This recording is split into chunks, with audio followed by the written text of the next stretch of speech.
آپ کو زندگی کا اہم واقعہ بتاتا چلوں. جیسے اس نے شاپر کھولا میرے لیے, میری بیگم کے لیے, اور یقیناً آپ کے لیے بڑی حیران کن بات ہوگی, کافی دیر تک میں اپنے بالکل حواس کھو بیٹھا, اور جب مجھے ہوش آیا تو مجھے ایک ہی بات سمجھ میں آئی.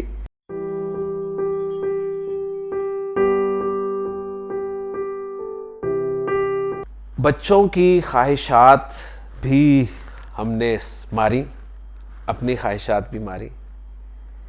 اور مجھے یاد پڑتا ہے, میں آپ کے ساتھ شیئر کرتے چلوں, یہ میں صرف آپ لوگوں کی موٹیویشن کے لیے ذکر کر رہا ہوں, ورنہ آپ لوگوں سے ہمدردیاں سمیٹنا بالکل مقصود نہیں ہے. آپ کو بتانا مقصود یہ ہے کہ اگر آپ اللہ کے راستے پہ چلتے ہیں تو اللہ کی طرف سے جو آزمائشیں آتی ہیں اس میں آپ کو کیسے جو ہے وہ استقامت کا مظاہرہ کرنا ہے. ہم اپنے بچوں کو بچپن میں کوئی کھلونا نہیں لے کے دے سکے. ہمارے گھر میں کھلونا نہیں ہوتا تھا کوئی, کیونکہ کھلونا آپ کو پتہ ہے وہ پیسوں کا آتا ہے, اور ہمارے پاس اتنے پیسے نہیں تھے کہ ہم بچوں کو کھلونا لے کے دے سکتے. ہمارے گھر میں دودھ کا آنا بہت مشکل کام تھا, یعنی ہمارے بچوں نے مدر فیڈنگ کے بعد شاید دودھ نہیں پیا, کچھ تھا ہی نہیں. جو کچھ سیلری ہوتی تھی وہ آپ کو پتہ ہے مکان کے کرائے میں, بجلی کے بل میں, گیس کے بل میں, گروسری میں لگ جاتی تھی. اور اس کے بعد ایسے دن آتے تھے کہ مہینہ ختم ہونے میں ابھی 7-8 دن باقی ہوتے تھے اور جیب میں ایک پیسہ نہیں ہوتا تھا. اور اللہ تعالیٰ کی طرف سے شروع سے یہ ایک عادت تھی, کوشش یہی ہوتی تھی کہ ادھار کسی سے نہیں مانگنا. تو میں آپ کو ایک بہت اپنا زندگی کا اہم واقعہ بتاتا چلوں جو آپ لوگوں کے لیے انشاءاللہ بہت ہی موٹیویشن کا باعث بنے گا. اسی کٹھن دور میں ایک مرتبہ میں کلاس لے رہا تھا اپنے علاقے میں, تو جاب بھی چل رہی تھی, شام کو آفس کے بعد کلاس ہوا کرتی تھی. کلاس کے دوران میں نے, مسجد میں کلاس تھی, تو میں نے ایک شخص کو, لڑکا تھا, نوجوان تھا, وہ مسجد کے دروازے کے پاس بیٹھا تھا. یعنی ہم کلاس درمیان میں کر رہے تھے تو سب اسٹوڈنٹس پاس بیٹھے تھے, لیکن وہ دور مسجد کے دروازے کے پاس بیٹھا تھا, کیونکہ اسپیکر وغیرہ لگا ہوتا ہے تو آواز اس تک پہنچ رہی تھی. بہرحال کلاس ختم ہوئی تو میں نے اسے بلایا, میں نے کہا یار آپ بیچ میں آ کے کیوں نہیں بیٹھتے, آپ دروازے کے پاس بیٹھے ہو. تو اس نے کہا جی میں اصل میں رکشہ چلاتا ہوں, میں تو یہاں ایک سواری چھوڑنے آیا تھا, تو میرے کانوں میں آواز پڑی تو میں اندر آ کے بیٹھ گیا. مجھے اچھی باتیں لگیں تو میں نے پھر پورا آپ کا جو ہے وہ لیکچر لے لیا. تو بس یہ اس نے مجھے بتایا. اس کے بعد میں نے نوٹ کیا کہ روزانہ وہ لڑکا آتا اور دروازے کے پاس بیٹھ جاتا, پھر میرے کہنے پہ وہ کلاس کے بیچ میں آ کے بیٹھنے لگ گیا. کلاس چونکہ شروع ہو چکی تھی, درمیان میں چل رہی تھی, تو کلاس کا جب اختتام ہوا تو اس اختتام میں اس لڑکے کو بھی میں نے موقع دیا کہ وہ بھی اپنے جو تاثرات ہیں وہ بیان کرے کہ اس نے اس کلاس میں کیا محسوس کیا. تو اس کے تاثرات ایک تو میں وہ آپ لوگوں کے ساتھ شیئر کرنا چاہوں گا. اس نے جو بات کی وہ میرے لیے بڑی ہی قیمتی بات تھی. اس نے پنجابی میں جملہ بولا, اس نے کہا جی مینوں سمجھتے کچھ نہیں آئی, پر ایک گل ہے کہ مینوں قرآن نال محبت ہو گئی.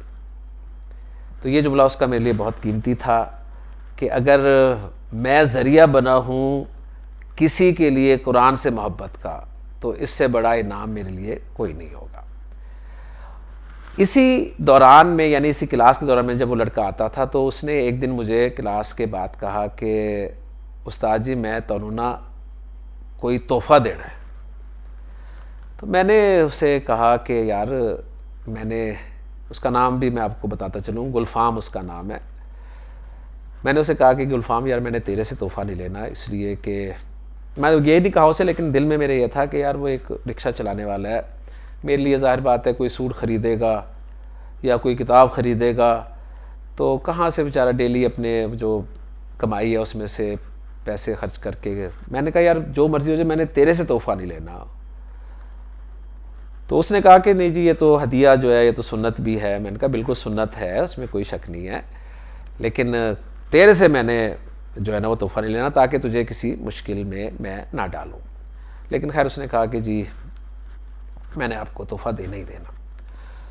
تو ہوا ایک دن یہ کہ میں کلاس پڑھا کے جب باہر نکلا تو گلفام جو ہے وہ باہر کھڑا اور اس کے ہاتھ میں ایک شاپر تھا.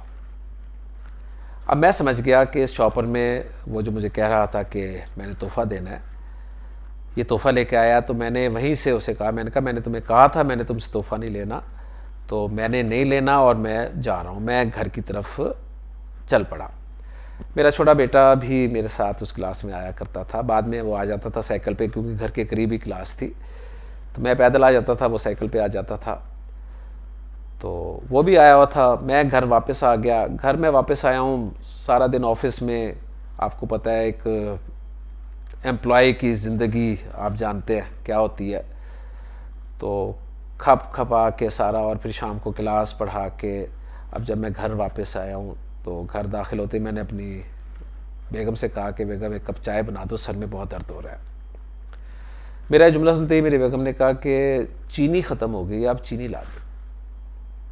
اب اس نے صرف یہ جملہ کہا کہ چینی لا دیں, اور میں نے 1 منٹ کے اندر اپنی ساری کیلکولیشن کر لی کہ میری جیب میں اس وقت کتنے پیسے ہیں, مہینے کی کون سی تاریخ چل رہی ہے, جتنے پیسے ہیں ان میں سے کتنی چینی آ سکتی ہے, اگر اتنی چینی آ گئی تو میرے پاس باقی کتنے پیسے بچیں گے, اور باقی پیسے جو ہیں وہ میرے ان دنوں میں چل سکتے ہیں یا نہیں چل سکتے. یہ ساری کیلکولیشن میرے دماغ نے کوئی 1 منٹ کے اندر کر کے رزلٹ جو مجھے دیا نا وہ یہ دیا کہ چائے رہنے دی جائے. تو میں نے کہا چلو چائے رہنے دو. ہم وہیں بیٹھ کے اوپر کی سٹوری میں ہم کرائے کے گھر میں رہا کرتے تھے. تو بیٹا آ گیا, اس نے نیچے سائیکل کھڑی کی, اور جب اوپر آیا تو اس کے ہاتھ میں وہی شاپر تھا جو گلفام مجھے دے رہا تھا اور میں نے لینے سے انکار کر دیا تھا. ایک تو مجھے چائے نہیں ملی تھی, اوپر سے وہ شاپر دیکھا تو مجھے غصہ بھی آیا. میں نے بیٹے پہ ناراضگی کا جو ہے اظہار کیا. میں نے کہا تم نے کیوں شاپر لیا انکل سے؟ اس نے کہا ابو انکل نے زبردستی میری سائیکل کے ہینڈل پہ لٹکا دیا کہ نہیں ابو تو لے کے نہیں گیا آپ کے, تو آپ یہ لے جاؤ. تو خیر میں کیا کرتا, اس نے کہا میں لے آیا ہوں. تو عورتوں کو آپ کو پتہ ذرا ہوتا ہے کہ اچھا دیکھیں شاپر میں کیا ہے.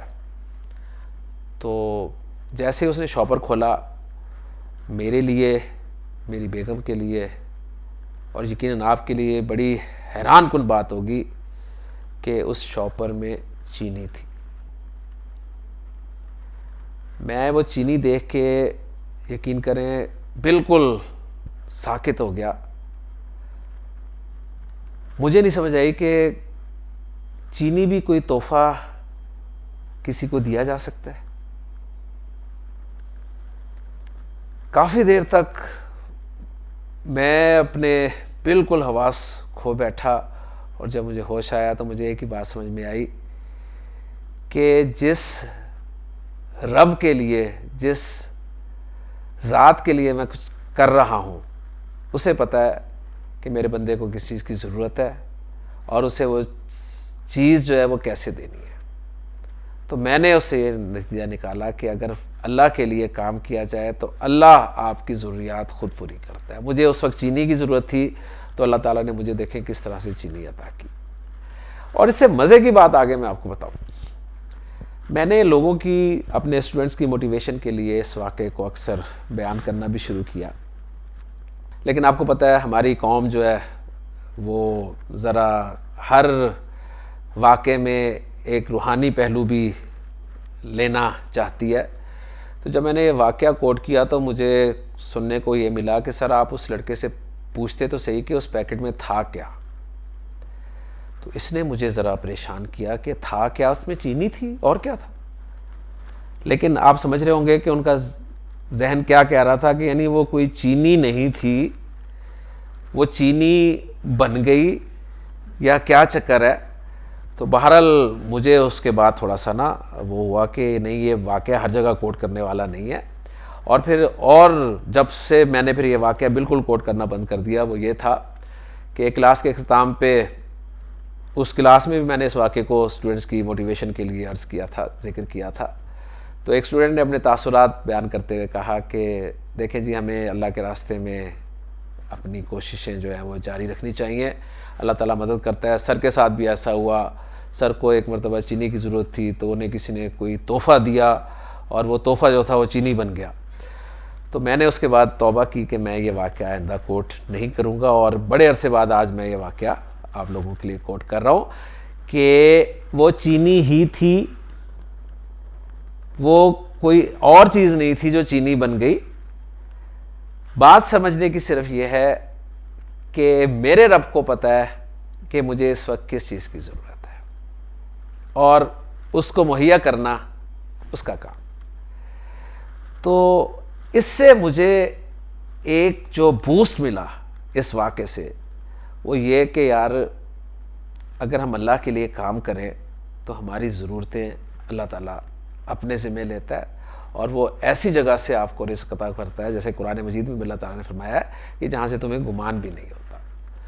تو بہرحال اس کے بعد پھر میں نے سیدھی سی باتیں پیچھے مڑ کے نہیں دیکھا. حالات جیسے بھی تھے, میری جیب میں بعض اوقات ماچس خریدنے کے لیے 1 روپیہ بھی نہیں ہوتا تھا, اور ہم پریشان ہوتے تھے. میں اپنی ساری پینٹوں کی, قمیضوں کی جیبوں کی تلاشی لیا کرتا تھا, اپنی درازوں کی, کہ شاید کوئی 1 روپیہ مل جائے اور میں جا کے ماچس لے آؤں. ایسے حالات بھی ہوئے ہیں. بائک میں پیٹرول ڈلوانے کے پیسے نہیں ہیں, کلاس کا وقت ہے اور پیٹرول ریزرو لگا ہوا ہے, جیب میں 1 پیسہ نہیں ہے, اور کلاس کے لیے 10 سے 12 کلومیٹر میں جا رہا ہوں بغیر یہ سوچے کہ اگر موٹر سائیکل کا پیٹرول ختم ہو گیا یا موٹر سائیکل پنچر بھی ہو گیا تو کیا بنے گا. لیکن یقین مانے, یقین تھا اس بات پہ کہ کوئی کانٹا یا کوئی کیل اللہ کے اذن کے بغیر میرے موٹر سائیکل ٹائر کو ہارٹ نہیں کر سکتی. تو اللہ کا شکر ہے, ان چیزوں سے یقین جو ہے بڑھتا گیا.